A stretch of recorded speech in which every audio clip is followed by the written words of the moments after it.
Bonjour à tous, aujourd'hui j'ai envie de vous parler de craving et d'addiction. Vous savez, l'addiction c'est une maladie chronique du cerveau, ça on le sait aujourd'hui, c'est pas du tout une défaillance morale, ça c'est un mythe à tuer par contre.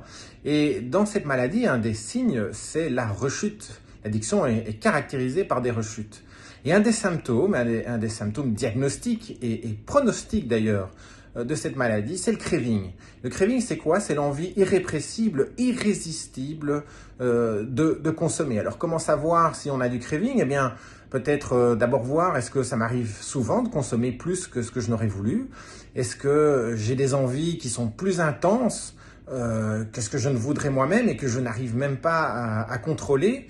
Ces envies, elles peuvent prendre des formes physiques. Je peux avoir mal au ventre, je peux avoir les muscles tendus, par exemple la nuque, je peux avoir mal à la tête, par exemple.